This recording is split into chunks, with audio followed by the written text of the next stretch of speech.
Awesome. We are here again. Today we are going to talk to somebody who I know for some time. Amazing guy, very similar story as mine. Dustin Miles. He is a founder, CEO, and a managing partner for Momentum Equity, Apartment Complex, Commercial Investing, you name it. Dustin, floor is yours. Please tell us something about yourself, Yeah. your journey, who you are, and frankly, why people should pay attention to you and me talking on a Friday afternoon.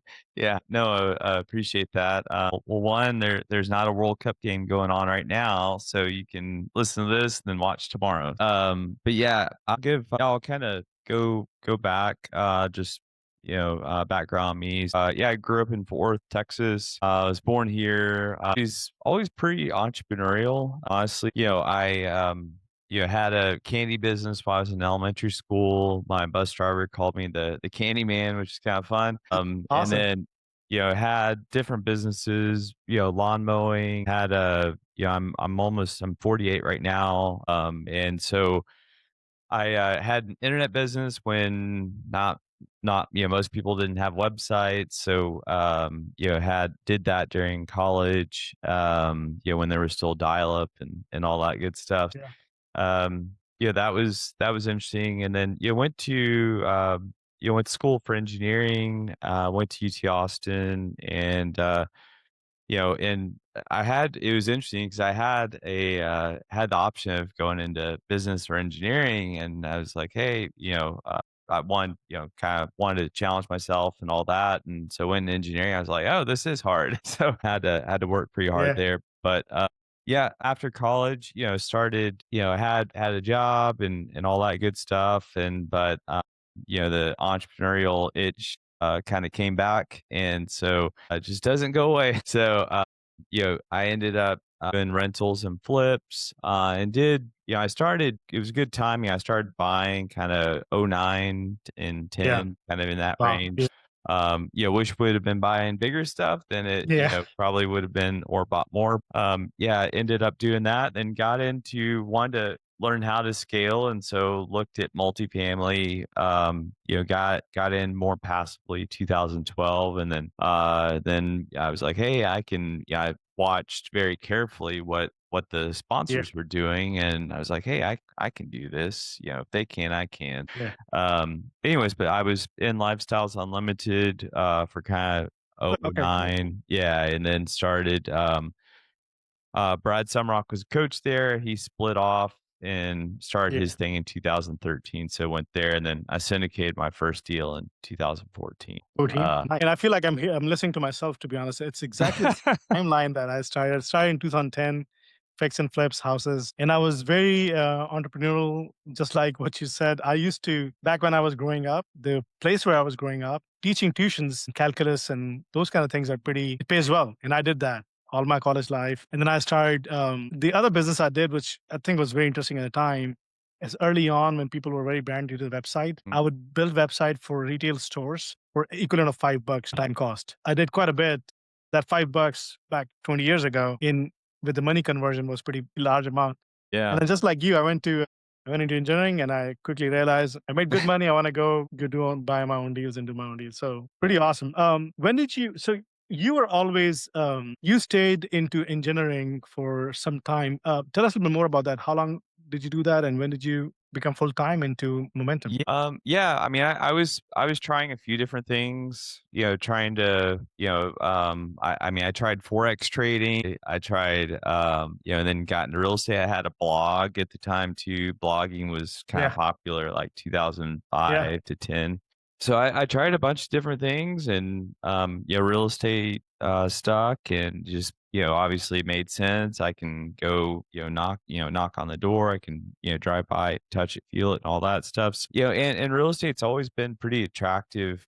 For me, when I was growing up as a kid, I've played soccer my whole life, and Yeah. so one of the kids I played with, his parents owned a lot of commercial real estate. They own a skyscraper in downtown Fort Worth. And it sounds like rich dad, poor dad story. Yeah, yeah, yeah. And so I watched them pretty carefully, and I was like, in my 8-year-old brain or 10-year-old brain or whatever, I was like, hey, I mean, I was, they had, I don't remember how big their house was. I mean, it was to me, I mean, they had Yeah. 5 or 6 bathrooms, they had 15 bedrooms or whatever. Yeah. It was a huge Mansion. house, and so anyways, it just kinda that very early instilled in me, it's like, why not me? Like, I play on the same soccer team as this Yeah. kid. I was, I was as good or better than him. Like, there Yeah. wasn't, a whole lot of differences, and it's not like they could fly or anything, you know, extraordinary. So, but anyways, that instilled kind of early, kind of that belief of like, why not me? And so just, just have Yeah. What year did you become full-time in Momentum? What year did you leave, yeah. your Fortune 500 corporate job? Yeah, I left. I went from full-time to part-time in 2018, and then I went from part-time to no time at Lockheed right after it was January of 21. Oh, 21. Wow. Yeah. I mean, look, the corporate golden handcuff is a very famous term. And the way I interpret or explain entrepreneurship is it's if somebody's not built for it, entrepreneurship is something very similar to you asking somebody who's not been trained to run a marathon and you don't tell them when to stop. So if that person don't have it in them, it's extremely hard. So I'm glad and this is one of those reasons why we do this legacy and impact is there are people who probably be listening to you, listening to me, who are doubting themselves whether they can do it or not. And hopefully this conversation will help them to make a decision for themselves, right? yeah. Uh, I want to ask you, obviously this the topic today is that we're going to discuss why is this a good time, why you and I think is a good time to invest and buy real estate, and the average Joe who lost money in the last 3-4 years, why should they believe us? So really the question is, what's your take on it? Why an average Joe who lost money in recent times, in the most secure investment type, which is real estate. We and I both know several people who have gone through that. Why should they believe us again? And what are the market indicators in your mind that screams at you, hey, this is time to buy, this is time to invest? Why should they listen to us? Yeah, yeah. I mean, there's definitely. I was at some conference and this guy had mentioned. I think it's very true. There's a trust deficit right now, just kind of in our space, and it's like you mentioned, it's very unfortunate. A lot of people, have lost a lot of money, and yeah, it's very it depends on, some of the investors, honestly, they're like, I'm done. I'm out. Yeah. Especially if they're if they've if they're retired and they're kind of, for they're trying to Absolutely. mitigate risk, which I mean, that's our business is mitigating risk. You can definitely understand that. I think some people that always kind of seen it as, cost averaging. Whenever we're doing a deal and all that, it's really hard. Honestly, it's hard to tell. I'm like, okay, I feel really good about this. I think we're trying to take as much risk off the table. But yeah, I guess for those of folks that have maybe lost some money and all that, I think that there's, there was definitely an exuberance of, Yeah. people were, instead of kinda slowly building and all that, you had people, like waiting their job, and then, within that year, they bought 1,000 doors. Like Yeah. that's a lot. I guess, fortunately or unfortunately, however you want to see it, a lot of the people that there's been a lot of people who've gone back to their corporate jobs right now Yeah. that were sponsoring deals. Multiple people that's the case, and so I think the cream has kind of risen, to the top, so to speak. I think if you didn't have a solid foundation, you were washed away, and you're Yeah. probably not in Unfortunately. the Yeah. market anymore. I think when you're and prices have come down very, very dramatically. We're seeing a lot of deals. I think, everybody just got out over their skis, especially kind of 21, 22, just to be quite transparent there. We're seeing some pretty attractive deals, seeing lenders being very, very flexible. We're seeing lenders lose a lot of money on some deals. There's a deal that, we offered on. They were trying to get 41 million because that was the lender basis. We offered 33 and we were in the best and final. Oh, yeah. So, they told us they, had some other offers above us, but, we're like, "Okay, well, that's the number we're at. That's where we're at." So, and then I can't remember how much the people that bought it were above that, but I mean, they were probably, at least in the 50 something million, maybe even 60 million. So think about, I mean, that the lender's taking at least a $5 million Yeah, haircut. So I think, a lot of people were getting back to more solid fundamentals instead of hype, correct. which is really good. Lenders have pulled in, which is a good thing. And so I think a lot of people, we've had very challenging deals. It's been really, really, really difficult, to be honest. We've refied, as of May this year, we refied everything that was out of 21, 22, refied Floating all into those. So, I think a lot of people, including ourselves, we've learned a lot. And we're like, and so I think a lot of people have learned and gotten better. You don't go to the gym and, we had challenges and that's when you grow. It's yeah, not when everything. absolutely. He wrote a white paper. You can call it a white paper, but a small blog spot from just my view. What happened in last 5 years, starting 2021, the way Mhm. 2020, even today, I'm probably 2023. The real prediction, the real picture of the market, really twofold. Number one, interest rate driven the market. Number two, there's a lot of, in my humble opinion, I think there were a lot of people out there who were teaching real estate and teaching everybody how to do it. And unfortunately, they were making it extremely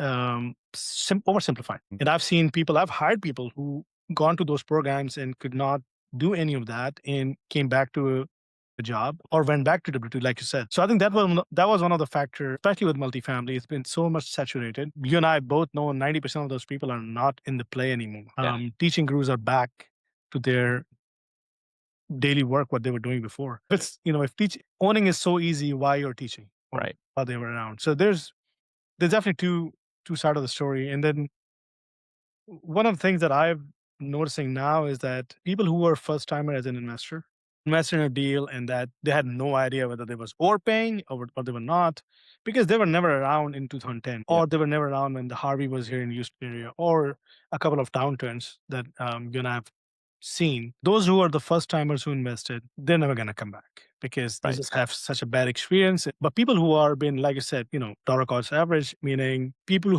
who have seen those cycle, they were quiet during those times when the market was hot and expensive. Yep. And all of those people are back in market and they're just trying to buy, invest and buy. I mean, I get offers on my deals on my apartment complexes, at least three in a month per Oh, complex. wow. Wow. In those are all low ballers. Those are Yeah. all sharks who are trying to Yeah. buy cheap for that. And we bought something very cheap recently out of foreclosure, two of those deals. And so these are my two perspective where the gurus were making it oversimplified. Market was encouraging it. Even lenders were also investors Yep. and they were taking big bets. And now we Mhm. see that. So to answer the question, I mean, really the way market is behaving in terms of resetting and the value, fundamentals there, Dallas, Austin, San Antonio, Houston, Texas in general, not going anywhere. Right. The real Right. estate over there will always grow. I think it's a matter of what is the price point that you are trying to execute your transactions. And we are seeing deals out there right now where people are either paying too big of a risk or still paying too much. And they are kind of handcuffed doing it because they have to stay at a certain size. Yeah. Otherwise, they will fall. I mean, they have to stay too big to be fall. So yeah, I think people who are still doing those deals, either they really took the challenge to the next level. I mean, we did the same thing, just like you guys, refinanced pretty much everything until I think by mid of 2024, I was in the floating debt. And it was, I think I was telling you the other day, it was, if we were not operating it ourselves, we wouldn't be able to do that. Right. Yeah. Yeah. Yeah. It's super, super challenging. That's for Yeah. sure. So, And that also tells, I think people who are actually looking to invest right now, even if they're not investing, even if they're only looking at the operators who are out there, I think they would still be beneficial for them because they would know who's out there and making it happen in the tough time yep. and who was not there, right? I mean, Yep. you have seen those scenarios. Yeah. My other question to you is, Dustin, the as far as multifamily is concerned, which is your major focus, how are you mitigating risk comparing to what you guys were doing before? I mean, It could be either underwriting that have changed or estimates or assumptions that have changed. But I really want to come out of that. Like I definitely want you to touch this part, but I really want you to speak it as more of a businessman and just not an analyst. What has changed for you guys to see deals differently? And what would you say this to a new investors who are coming in who have no idea what happened in the last 3 years? Yeah, yeah. I think experience and time in the market has certainly, helped quite a bit. One thing that, so for us, and I don't want to speak for, for other e- every operator, they have their own business plan, blah blah blah. So we really like to cluster things together. A lot of our assets are very close together, and so a lot of times what we're doing is whenever we're buying a deal or offering on a deal, we probably own a deal not too far away, and we've probably bid on the comps. So we have a lot of data, we have a lot of conviction. We have generally a lot of times a case study to that can go along with that. And then even if maybe for whatever reason we don't have, like for instance, we're but we're trying to build a similar kind of brand and portfolio in Dallas, and so we don't have, honestly, anything up there right now. One thing that we do is we lean a little more, on our third party management company for some of that data, some of that background, because they have such a large presence in both markets, and so we're like, hey, you own something just around or you're managing something right around the corner. What does that look like? How is that deal performing? What's your delinquency? What's your bad debt look like? Just what does collections look like? So there's a lot of do you guys have issues with theft? Yeah. Issues. And so there's a lot of things that we can do and see that help.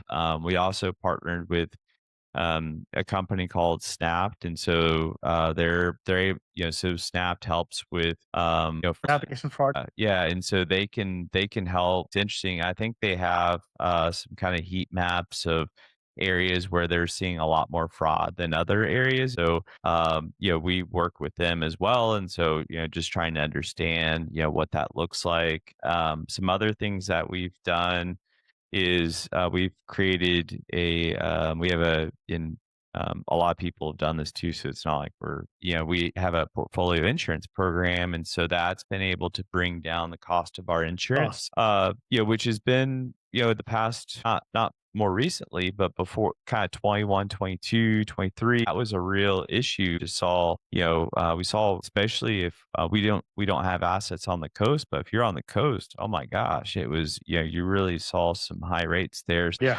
And I think, and I know, some of the people you've probably had on have, some older assets and all that too. But I think kind of, earlier in my career was doing, B and C. It was, the first deal I bought was built in '69, flat roofs, and so, and not to say you can't really make money at those, but we've kind of shifted over around COVID is when we were like, hey, let's, make that shift too. So, I think there's a handful of things that we've kind of learned over the years. And we have an asset manager that she's done every role in the office. She's been a Yeah. leasing agent, she's been assistant manager, she's been a manager, she's been a regional, and so so she's she's an extension of us and kind of that bridge between management and us. No, it's interesting because and people who don't know Dustin and me, listening to us for the first time, we're also somewhat competition to each other as well, and we keep a close eye on what each of us doing. You're absolutely right. The philosophy is very similar. We stay very micro level, and we know the knowledge at the micro level. Just like you said, you collect staying in the same market and gives you the data that Mhm. nobody else will tell you. Sometimes I joke around, people telling us like, if I'm analyzing a deal, I hardly see an underwriting. All I need to know is tell me the rents and the number of units. Because we know so much on the micro data, I can tell exactly what my cost will be to run that property. Sometimes, a lot of times it's just underwriting is sure, it's extremely important, but it's important for people who have somewhat limited idea what they're trying to get into. right? Meaning lenders. They lend Yeah. all over the United States. If they want to lend in Houston or in Dallas, somewhere in the local pocket, they want to see those numbers. Yep. But they won't. They will never find out things as an operator that we know, right? On a micro level, like you give an example of finding out what kind of frauds happening in the area, and Mhm. you have a source to find out. It is extremely important. Last question: when you come across investors, obviously you raise capital for your projects, people who are looking to invest first time, what advice would you give them from a perspective of an experienced investor? What you see as a newcomer trying to throw money at versus an experienced investor coming Yeah. back and invest again? Yeah, I think there's a few things I would look at. Especially if you're talking to a sponsor and you don't know them all that well. I would try to, honestly, I'd ask about I'd first start off, how are did you buy any deals in 21, 22? What does that look like? Yeah. And trying to understand, I mean, the honest, like, truth on some of that, it's unfortunate. I mean, some of it, the way we were able to refinance, I think we started early, started December of 23, so that was, I Yeah. think earlier than some other folks. So I think that helped. I think we got lucky in some instances too. And so I think it was just kind of a mixture of a handful of things. But I would ask them about that. There's some groups that bought a lot, and they bought, depends on the area and the pocket that you're in. Sometimes the tax abatements with the local housing authorities were not available. And if it Yeah. wasn't available, then you might just be, especially if you were highly leveraged, you were, not in a good place at all. But I would start off by asking about 21, 22 deals, and then I would ask, okay, can you send communication? Can you send me communication that you've sent to your investors, like when you were breaking, hey, here's some bad news. Yeah. I if I'm an investor, I'd be, curious, how is that handled? Was that, kind of swept under the rug, or was it, were you, Were you guys transparent or not? Yeah. transparent about that? Yeah. So I mean, those are a few things I would ask. If you ask for investor references, they may just give you, might be their mom, might be their best friend. Could be a lot of things. You can ask for that. If you go to, let's say, if you're in Houston, for instance, if you go to a real estate meetup and you start just talking to a few people, honestly, you're probably, and you maybe, hey, have you invested with this? You're going to find that those people a lot, we're all fishing from the same pond for the most part. So, you're probably going to, meet some of those people kind of more organically. I think there might be some Facebook groups and all that that could help facilitate Opposite, that yeah. too. But those are a few things that I would do, and just, obviously, if you just think about it too, you're going to be in business with them for potentially 5 years, maybe Yeah. longer, could be a little Yeah. bit less, could be more, but just make sure it's, someone that, have alignment of values on, and just, you don't have to be best friends with them, but at least I don't know, probably at some level at least like them. And just think about, this isn't a short term game. This is, we're looking, 5 years down the road. I want to mention too, on the flip side of that, it's a two-way street. We've had, and said, you've probably may have had similar.